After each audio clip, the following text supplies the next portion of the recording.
नमस्कार। आकाशवाणी से प्रस्तुत है समाचार प्रभात।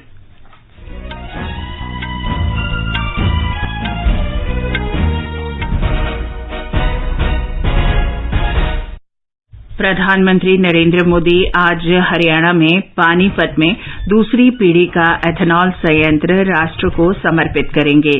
बिहार में जनता दल यूनाइटेड नेता नीतीश कुमार आज दोपहर मुख्यमंत्री पद की शपथ लेंगे। गोवा में 186 ग्राम पंचायतों में मतदान हो रहा है। वाणिज्य मंत्री पीयूष गोयल ने कहा, विकसित देश अब भारत के साथ व्यापार समझौते करने को उत्सुक।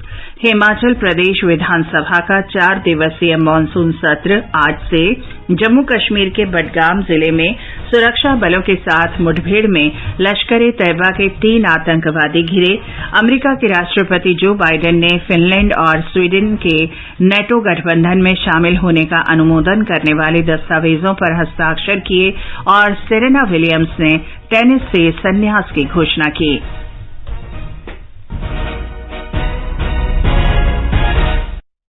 समाचार प्रभात में फरहत नाज के साथ मैं चंद्रिका जोशी।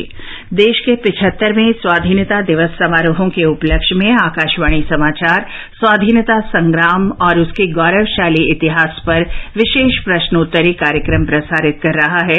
अमृत महोत्सव क्विज में कल का प्रश्न था, सूरत नमक आंदोलन किस वर्ष हुआ था? इस प्रश्न का सही उत्तर है वर्ष 1844 में। आकाशवाणी समाचार को बड़ी संख्या में देश विदेश के श्रोताओं से इस प्रश्न का उत्तर मिला है। भाग्यशाली विजेता हैं बिहार में पटना के खाजपुरा के अजय कुमार।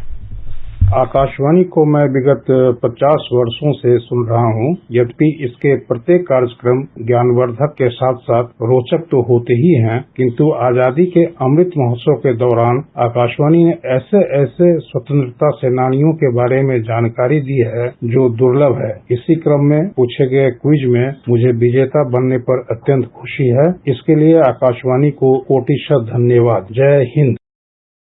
अमृत महोत्सव क्विज का अगला और अंतिम प्रश्न सोमवार 15 अगस्त को पूछा जाएगा।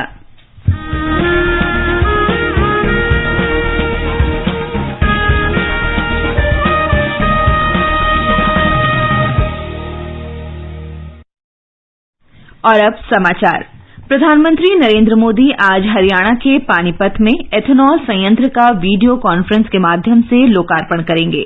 ये संयंत्र देश में जैव ईंधन के उत्पादन और उपयोग को बढ़ावा देने के सरकार के विभिन्न उपायों के तहत है तथा ऊर्जा क्षेत्र को अधिक सुलभ, सक्षम और कुशल बनाने के प्रधानमंत्री के प्रयासों के अनुरूप है।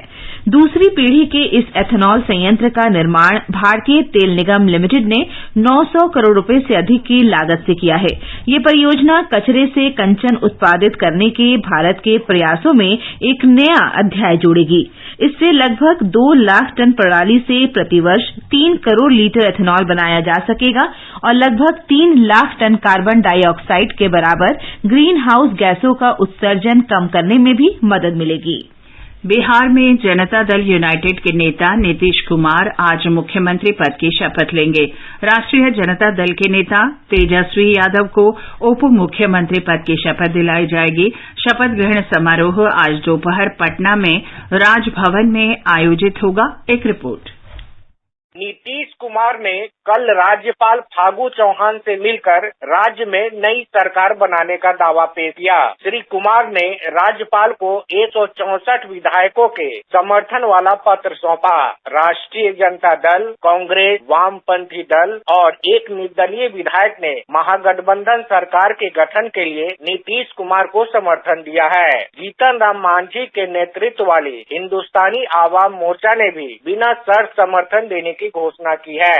इसके पूर्व नीतीश कुमार की अध्यक्षता में जनता दल यूनाइटेड विधायकों की बैठक में एनडीए से अलग होने का फैसला लिया गया।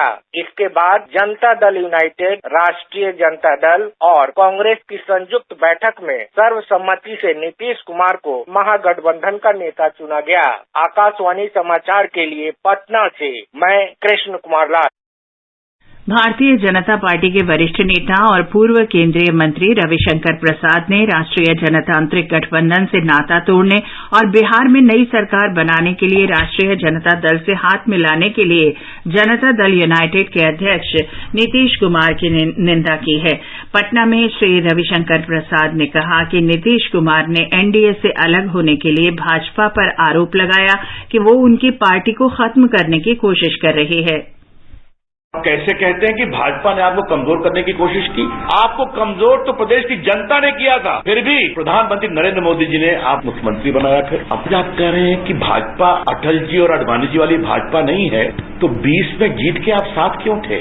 आप उसी वक्त कहते कि हमको इस बीजेपी से नहीं पटेगी। तो ये तो कमाल की बात है। 17 में आप दोबारा साथ आ गए, आराम से साथ रहे, 19 का लोकसभा का चुनाव जीता, 20 का विधानसभा का चुनाव जीता, और जब 22 का अगस्त चल रहा है तो आप कह रहे हैं भाजपा हमको तोड़ने की कोशिश करती है। ये क्या मतलब है इसका? हमारा स्पष्ट कहना है नीतीश जी, आप बिहार की जनता के जनादेश का अपमान कर रहे हैं। लोक जनशक्ति पार्टी आर के अध्यक्ष चिराग पासवान ने नीतीश कुमार की कड़ी आलोचना करते हुए कहा कि वह अति महत्वाकांक्षी हैं और एक बार फिर राष्ट्रीय जनतांत्रिक गठबंधन के साथ धोखा कर रहे हैं। नई दिल्ली में श्री पासवान ने कहा कि श्री नीतीश कुमार का ध्यान बिहार के विकास पर नहीं बल्कि केवल सत्ता पर है। इस बीच राष्ट्रीय लोक जनशक्ति पार्टी के नेता और केंद्रीय मंत्री पशुपति कुमार पारस ने स्पष्ट किया है कि उनकी पार्टी राष्ट्रीय जनतांत्रिक गठबंधन में बनी रहेगी। गोवा में 186 पंचायत निकायों के लिए मतदान चल रहा है। मतदान शाम 5 बजे तक चलेगा। राज्य में 1464 वार्डों के लिए 5000 से अधिक उम्मीदवार मैदान में हैं। विभिन्न ग्राम पंचायतों में 64 उम्मीदवार निर्विरोध चुने गए हैं, जिनमें 41 उत्तर गोवा से और 23 दक्षिण गोवा से हैं। उत्तर गोवा जिले में 97 पंचायतें तथा दक्षिण गोवा जिले में 89 पंचायतें हैं। प्रशासन ने समूचे राज्य में धारा 144 लागू की है। आज शराब की बिक्री भी प्रतिबंधित है। मतगणना शुक्रवार को होगी। वाणिज्य मंत्री पीयूष गोयल ने कहा है कि विश्व अब भारत को आर्थिक विकास के इंजन के रूप में देखता है।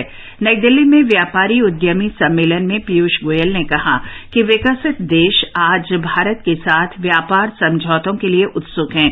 उन्होंने कहा कि वर्ष 2014 से पहले भारतीय अर्थव्यवस्था कमजोर मानी जाती थी और निवेशकों के मन में भारत के साथ व्यापार करने को लेकर अनेक संदेह थे। वाणिज्य मंत्री ने व्यापार सुगमता और पारदर्शिता पर बल देते हुए व्यापारियों और उद्यमियों को किसी भी प्राधिकरण द्वारा परेशान किए जाने के खिलाफ सरकार के पूरे सहयोग का आश्वासन दिया। श्री पीयूष गोयल ने व्यापारियों से भारतीय वस्तुओं और सेवाओं की गुणवत्ता को प्राथमिकता देने का आग्रह किया। उन्होंने युवाओं से भारत की विकास यात्रा में नई ऊर्जा भरने के लिए आगे आने और प्रधानमंत्री के वोकल फॉर लोकल के आह्वान को आगे बढ़ाने की अपील की। वाणिज्य मंत्री ने कहा कि अधिक से अधिक महिलाओं को व्यापारी और उद्यमी बनने के लिए भी प्रोत्साहित करना होगा।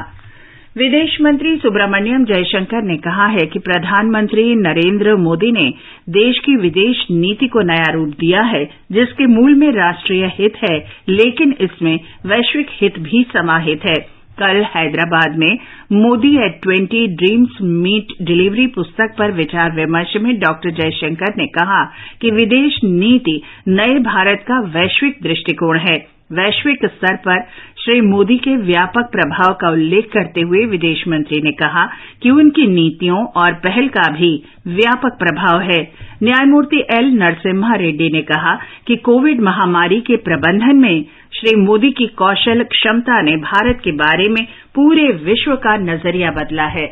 गृह और सहकारिता मंत्री अमित शाह ने कल नई दिल्ली में सरकारी खरीद पोर्टल पर सहकारी संघों को लाए जाने का शुभारंभ किया। 589 सहकारी संघ इस पोर्टल के लिए पात्र पाए गए हैं। गृह मंत्री ने कहा कि 29 करोड़ लोग सहकारिता से जुड़े हुए हैं। सरकार की कई सारी इकाइयां जैम के माध्यम से ही अब खरीदी करती हैं, चाहे राज्य सरकार हो, चाहे केंद्र सरकार हो, चाहे अंडरटेकिंग्स हो।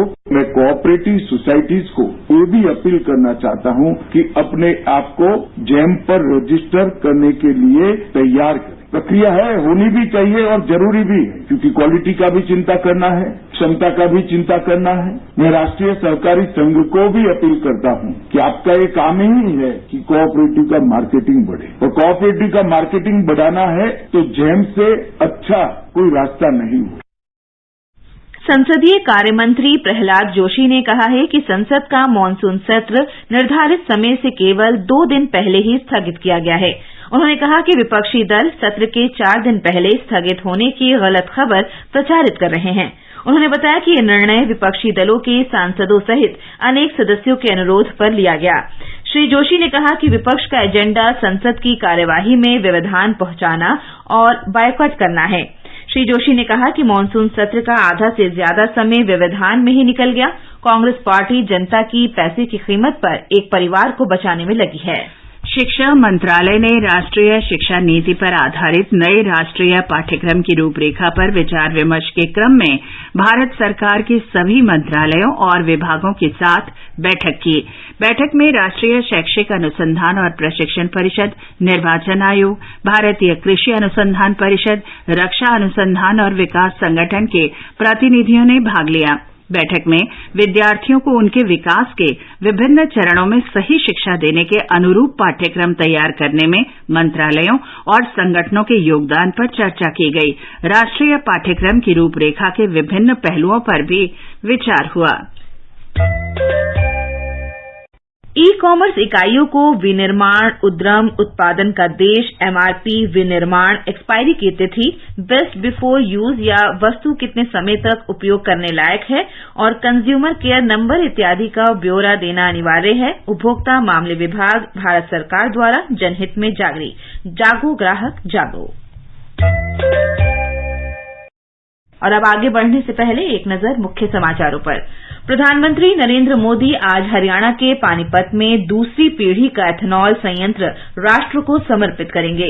बिहार में जनता दल यूनाइटेड नेता नीतीश कुमार आज दोपहर मुख्यमंत्री पद की शपथ लेंगे। गोवा में 186 ग्राम पंचायतों में मतदान हो रहा है। वाणिज्य मंत्री पीयूष गोयल ने कहा, विकसित देश अब भारत के साथ व्यापार समझौते करने को उत्सुक। हिमाचल प्रदेश विधानसभा का 4 दिवसीय मानसून सत्र आज से। जम्मू कश्मीर के बडगाम जिले में सुरक्षा बलों के साथ मुठभेड़ में लश्कर-ए-तैयबा के 3 आतंकवादी घिरे। अमेरिका के राष्ट्रपति जो बाइडेन ने फिनलैंड और स्वीडन के नेटो गठबंधन में शामिल होने का अनुमोदन करने वाले दस्तावेजों पर हस्ताक्षर किए और सेरेना विलियम्स ने टेनिस से संन्यास की घोषणा की। हिमाचल प्रदेश विधानसभा का मानसून सत्र आज से शुरू होगा। विधानसभा अध्यक्ष विपिन सिंह परमार ने बताया कि शनिवार तक चलने वाले सत्र में 4 बैठकें होंगी। सत्र के दौरान मुख्य रूप से बढ़ती महंगाई, वृद्ध पेंशन योजना, बेरोजगारी, महाविद्यालयों के स्तर में सुधार, स्कूलों, स्वास्थ्य संस्थानों, विभिन्न विभागों में रिक्त पद भरे जाने, पर्यटन, बागवानी और पेयजल आपूर्ति से संबंधित मुद्दे उठाए जा सकते हैं। आकाशवाणी से बातचीत में राज्य के संसदीय कार्य मंत्री सुरेश भारद्वाज ने बताया कि विधानसभा का ये आखिरी सत्र है। इसमें सरकार की ओर से लगभग 10 बिल विभिन्न विभागों के द्वारा लाए जा रहे हैं और इसके अलावा अपोजिशन के द्वारा भी और बाकी माननीय सदस्यों के द्वारा लोक महत्व के बहुत सारे विषयों को उठाया गया है, जिसमें एक नियम 130 के अंतर्गत चर्चाएं होती हैं और इसके अलावा क्वेश्चन आवर में क्वेश्चन भी हैं और साथ ही साथ प्राइवेट मेंबर डे है, उसमें विधायकों के बिल आएंगे। ये आखिरी सत्र है और इस विधानसभा के बहुत महत्वपूर्ण विषय हैं, उन विषयों पर चर्चा होने की संभावना है। जम्मू कश्मीर के बडगाम जिले में सुरक्षा बलों के साथ मुठभेड़ में लतीफ सहित लश्कर-ए-तैयबा के 3 आतंकवादियों की घेराबंदी कर ली गई है। मुठभेड़ आज सुबह शुरू हुई। कश्मीर रेंज के अपर पुलिस महानिदेशक विजय कुमार ने बताया कि सुरक्षा बलों ने बडगाम में आतंकवादियों के छिपे होने का सुराग मिलने पर जम्मू कश्मीर पुलिस के साथ संयुक्त अभियान शुरू किया था। राष्ट्रपति द्रौपदी मुर्मू और प्रधानमंत्री नरेंद्र मोदी ने पश्चिम बंगाल के बीरभूम में सड़क दुर्घटना में लोगों की मृत्यु पर दुख व्यक्त किया है। उन्होंने शोक संतप्त परिवारों के प्रति संवेदना व्यक्त की और घायलों के शीघ्र स्वस्थ होने की कामना की। मृतकों के निकट परिजनों को प्रधानमंत्री राहत कोष से 2-2 लाख रुपए और घायलों को 50-50 हजार रुपए दिए जाएंगे। बीरभूम जिले में कल राज्य परिवहन की एक बस के ऑटो रिक्शा से टकरा जाने से 8 महिलाओं सहित 9 लोगों की मृत्यु हो गई थी। राजस्थान में मकराना स्टेशन के निकट परबतसर के बूंदी जिले से लखेड़ी तक चूना पत्थर ढोने वाली पहली मालगाड़ी शुरू की गई है। लखेड़ी सीमेंट कारखाने के चूना पत्थर की काफी मांग है। इस मालगाड़ी सेवा से जोधपुर संभाग को 22.5 लाख रुपए का राजस्व अर्जित हुआ है। देश की आजादी के 75 साल 15 अगस्त को पूरे हो रहे हैं। इस वर्ष का स्वतंत्रता दिवस समारोह आजादी का अमृत महोत्सव के अंतर्गत आयोजित होगा। स्वतंत्रता दिवस समारोह से पहले आकाशवाणी समाचार पर इंडिया एट 75 विशेष श्रृंखला का प्रसारण किया जा रहा है। आज इसका विषय है भारत एक कल्याणकारी राष्ट्र। संविधान के भाग 4 में वर्णित राष्ट्र के नीति निर्देशक सिद्धांत भारत को कल्याणकारी राष्ट्र के रूप में स्थापित करते हैं। कल्याणकारी राष्ट्र शासन की वो पद्धति है जिसमें सरकार अपने नागरिकों के सामाजिक कल्याण की सुरक्षा और संवर्धन करती है। सरकार का विशेष ध्यान देशवासियों के कल्याण पर रहा है। सरकार की कल्याणकारी नीति अंत्योदय के मूल्यों से प्रेरित है, जिसका अर्थ है कि विकास की यात्रा में कोई भी पीछे नहीं छूटना चाहिए। भारत में एक नई कार्यशैली शुरू की गई है जिसमें गरीबों और जन कल्याण की योजनाओं को इस तरह तैयार किया जाता है कि जाति, नस्ल, धर्म या वोट को ध्यान में रखे बगैर कतार में खड़े अंतिम व्यक्ति तक इन योजनाओं का लाभ पहुंचे।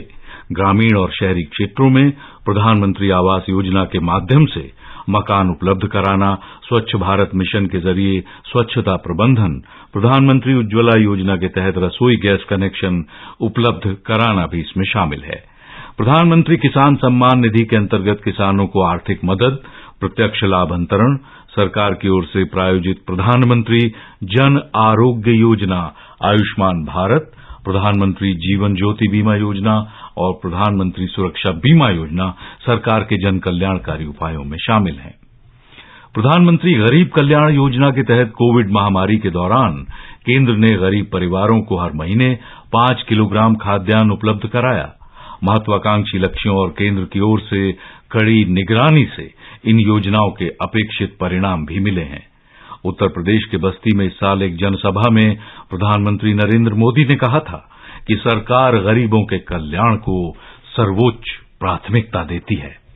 हमारी सरकार सबका साथ, सबका विकास के मंत्र पर हर गरीब को सशक्त कर रही है। जब हम गरीब को 5 लाख रुपए तक का मुफ्त इलाज देते हैं, जब सरकार मुफ्त राशन देती है, जीवन बचाने वाला टीका मुफ्त लगाती है, तो सबका कल्याण होता है। आजादी का अमृत महोत्सव के अंतर्गत आइए अब सुनते हैं आकाशवाणी की विशेष प्रस्तुति आजादी का सफर। आजादी का Amrit Mahotsav.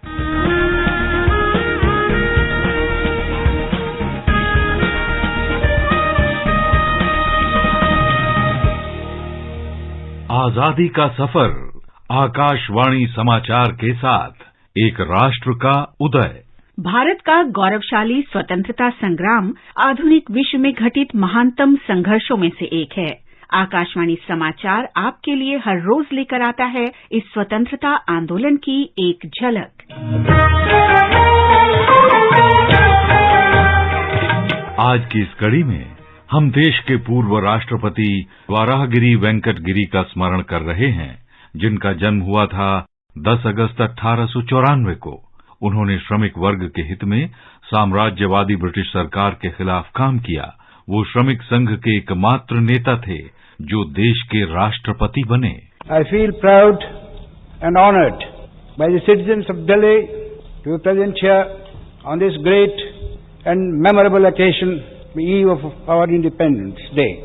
This is not the time, if I may say so, for making speeches, but it is the time for action.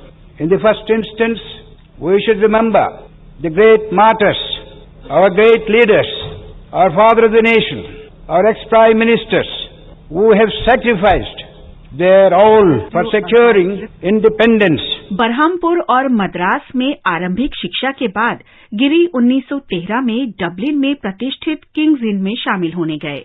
Ireland में वे आयरिश प्रतिरोधी आंदोलन के बड़े नेताओं के निकट संपर्क में आए। इनमें 19वीं शताब्दी के मध्य में लंबे समय तक सेवारत रहे वहां के प्रधानमंत्री एमॉन डी वलेरा भी शामिल थे।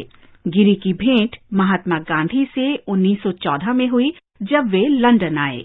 गिरी एक युवा विद्यार्थी के रूप में उनसे मिलने गए। वापस लौटने पर गिरी ने मद्रास उच्च न्यायालय में पंजीकरण करा लिया, लेकिन 1920-21 के दौरान स्वतंत्रता आंदोलन में शामिल होने के लिए उन्होंने अपनी प्रैक्टिस छोड़ दी। उन्हें पहली बार 1922 में शराब की दुकानों की नीलामी के विरुद्ध धरना देने के सिलसिले में गिरफ्तार किया गया। वीवी गिरी अखिल भारतीय रेलकर्मी परिसंघ के संस्थापक सदस्य थे। उन्होंने 1931 में लंदन में दूसरे गोलमेज सम्मेलन में भाग लिया। 1927 में उन्होंने बंगाल नागपुर रेलवे हड़ताल का नेतृत्व किया और ऐतिहासिक आंदोलन चलाकर ब्रिटिश प्रबंधन और सरकार को कामगारों से बातचीत के लिए बाध्य कर दिया। गिरी ने 1937 में मद्रास विधानसभा के चुनाव में बोबिल्ली के राजा को हराकर इतिहास रचा। इसके बाद वो मुख्यमंत्री सी राजगोपालाचारी की प्रोविंशियल सरकार में श्रम मंत्री बनाए गए। 1947 में वो फिर टी प्रकाशम की सरकार में मद्रास के श्रम मंत्री बने, लेकिन सीलोन में भारत का उच्चायुक्त नियुक्त किए जाने पर उन्होंने त्याग पत्र दे दिया। गिरी ने उत्तर प्रदेश, केरल और कर्नाटक के राज्यपाल के रूप में भी देश की सेवा की। वर्ष 1967 में वीवी गिरी देश के उपराष्ट्रपति बनाए गए। 1969 में राष्ट्रपति जाकिर हुसैन के निधन के बाद वे कार्यवाहक राष्ट्रपति बने। उन्होंने 1969 से लेकर 1974 तक भारत के राष्ट्रपति के रूप में देश की सेवा की। इस दौरान देश विदेश में कई बड़े बदलाव हुए। बैंकों का राष्ट्रीयकरण हुआ। ब्रिटिश इंडिया काल की पूर्व रियासतों के लिए जारी प्रिवी पर्स को बंद कर दिया गया। 1 करोड़ से भी अधिक शरणार्थियों के भारत आ जाने के बाद पूर्वी पाकिस्तान का बांग्लादेश के रूप में उदय हुआ। वीवी गिरी को उनकी जनसेवा के लिए 1975 में भारत रत्न से अलंकृत किया गया। इस महान राष्ट्रवादी को आकाशवाणी समाचार का नमन। आज हम स्वतंत्रता सेनानी विनोद किनारीवाला को भी याद कर रहे हैं, जिनका निधन 1942 में 10 अगस्त को हुआ था। किनारीवाला का जन्म 20 सितंबर 1924 को गुजरात के अहमदाबाद में हुआ था। उन्होंने 8 अगस्त 1942 से शुरू हुए भारत छोड़ो आंदोलन में पूरी सक्रियता से भाग लिया।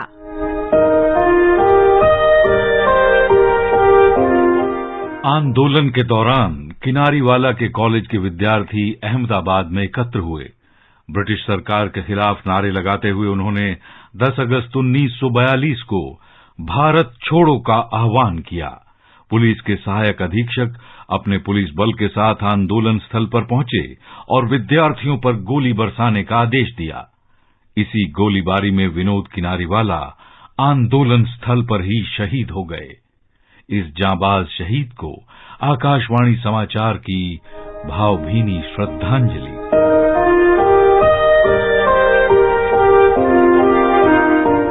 आज हम शहीद कुनार सिंह को भी श्रद्धांजलि अर्पित कर रहे हैं। उत्तर प्रदेश के झांसी के कुनार सिंह ने आजादी की पहली लड़ाई के दौरान अंग्रेजों से संघर्ष के लिए सैनिकों का नेतृत्व किया। उन्होंने स्वतंत्रता सेनानियों की आर्थिक सहायता भी की। कुनार सिंह को ब्रिटिश सेना ने गिरफ्तार कर लिया और उन पर लूटपाट, हत्या और अंग्रेजों के खिलाफ विद्रोह भड़काने के आरोप लगाए गए।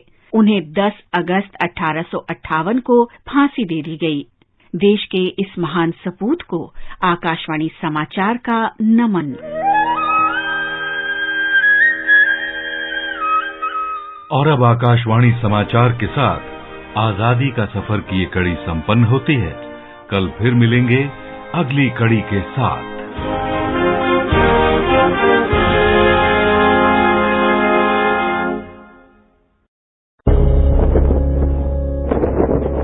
अब हर घर की छत पर शान से फहरेगा तिरंगा। गुनगुनाए जाएंगे नव विकास के गीत। आन बान शान का प्रतीक राष्ट्र ध्वज तिरंगा। आइए आजादी के अमृत महोत्सव के पावन अवसर पर इस स्वाधीनता दिवस हर घर फहराते हैं तिरंगा और लेते हैं भव्य और सशक्त भारत के निर्माण का संकल्प।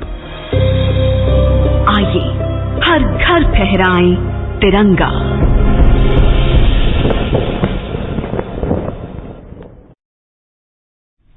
अमेरिका के राष्ट्रपति जो बाइडेन ने फिनलैंड और स्वीडन के नेटो गठबंधन में शामिल होने के दस्तावेजों पर हस्ताक्षर कर दिए हैं। दोनों देशों को नेटो में शामिल होने का अनुमोदन करते हुए राष्ट्रपति बाइडेन ने कहा कि ये गठबंधन अब पहले से कहीं अधिक संगठित और सुदृढ़ होगा। यूक्रेन में रूस की सैन्य कार्रवाई की प्रतिक्रिया में स्वीडन और फिनलैंड ने नेटो की सदस्यता के लिए आवेदन किया था, जबकि रूस इसके खिलाफ दोनों देशों को लगातार चेतावनी देता रहा है। 23 ग्रैंड स्लैम जीतने वाली अमेरिका की टेनिस खिलाड़ी सेरेना विलियम्स ने संन्यास की घोषणा की है। 40 वर्षीय खिलाड़ी ने पारिवारिक कारणों से टेनिस को अलविदा कहा है। इस साल विंबलडन टेनिस के पहले मैच में ही वे प्रतियोगिता से बाहर हो गई थी। यूएस ओपन उनका अंतिम टूर्नामेंट हो सकता है। आकाशवाणी आपके लिए लेकर आया है कार्यक्रम एक कदम और बुजुर्गों के लिए। 14 अगस्त को प्रसारित होने वाले हमारे कार्यक्रम का विषय है बुजुर्गों का खान पान। आप अपने सवाल हमें 11 अगस्त तक भेज सकते हैं। हमारा व्हाट्सएप नंबर है 9289094044। आप अपने सवाल हमें इस पते पर ईमेल भी कर सकते हैं, एक कदम और AIRnews@gmail.com। और फरहत, अब आप बताएं आज के समाचार पत्रों में क्या विशेष है? जी चंद्रिका, आज सभी समाचार पत्रों ने बिहार में राजनीतिक उठापटक को सुर्खियों में दिया है। जनसत्ता के शब्द हैं पटना में पलटमार, नीतीश की महागठबंधन में घर वापसी, भाजपा से किनारा। हरिभूमि के शब्द हैं टूट के डर का ये नतीजा, तीसरी बार पलट गए नीतीश। राष्ट्रीय सहारा ने इसे बिहार की सियासत में भारी उठापटक बताते हुए विधानसभा में सदस्य संख्या के आंकड़े दिए हैं। जनसत्ता के पहले पन्ने की खबर है सरकार ने विमानन कंपनियों से उड़ानों के प्रस्थान के 24 घंटे पहले सभी अंतर्राष्ट्रीय यात्रियों के संपर्क और विवरण सीमा शुल्क अधिकारी से साझा करने का आदेश दिया। पत्र का मानना है घपले करने वाले को भागने से रोकेगी सीमा शुल्क की ये सूचना। उड़ान से पहले यात्रियों का ब्यौरा काम आएगा। लोकसत्ता ने पहले पन्ने पर राष्ट्रमंडल पदक विजेताओं की वापसी के चित्र के साथ लिखा है भारत आने पर हुआ जोरदार स्वागत। हिन्दुस्तान मुख्य पृष्ठ पर लिखता है रेल किराए में वरिष्ठ नागरिकों को दोबारा छूट देने की तैयारी। पहले इसमें 58 वर्ष से अधिक उम्र की महिलाओं को 50% और 60 वर्ष से अधिक पुरुषों को 40% छूट दी जाती थी। दैनिक जागरण ने घाटी में स्वतंत्रता दिवस के स्वागत पर बड़ा आलेख देते हुए लिखा है आतंक मुक्त वादियां और तिरंगों से सजा आसमान दे रहा है राष्ट्र प्रेम का संदेश। जम्मू कश्मीर में हर घर तिरंगा अभियान जोश से मनाया जा रहा है। राजस्थान पत्रिका के विशेष आलेख में बताया गया है गिर के जंगलों में बढ़ रहा है एशियाई शेरों का परिवार। जूनागढ़ रियायत का संरक्षण शेरों के लिए वरदान रहा। केंद्र सरकार की एशियाई शेर संरक्षण परियोजना के अनुकूल परिणाम मिल रहे हैं। और अंत में मुख्य समाचार एक बार फिर। प्रधानमंत्री नरेंद्र मोदी आज हरियाणा में पानीपत में दूसरी पीढ़ी का एथेनॉल संयंत्र राष्ट्र को समर्पित करेंगे। बिहार में जनता दल यूनाइटेड नेता नीतीश कुमार आज दोपहर मुख्यमंत्री पद की शपथ लेंगे। गोवा में 186 ग्राम पंचायतों में मतदान हो रहा है। वाणिज्य मंत्री पीयूष गोयल ने कहा विकसित देश अब भारत के साथ व्यापार समझौते करने को उत्सुक। हिमाचल प्रदेश विधानसभा का 4 दिवसीय मानसून सत्र आज से। जम्मू कश्मीर के बडगाम जिले में सुरक्षा बलों के साथ मुठभेड़ में लश्कर-ए-तैयबा के 3 आतंकवादी घिरे। अमेरिका के राष्ट्रपति जो बाइडेन ने फिनलैंड और स्वीडन के नेटो गठबंधन में शामिल होने का अनुमोदन करने वाले दस्तावेजों पर हस्ताक्षर किए। और सेरेना विलियम्स ने टेनिस से संन्यास की घोषणा की। इसके साथ ही समाचार प्रभात का ये अंक समाप्त हुआ। नमस्कार।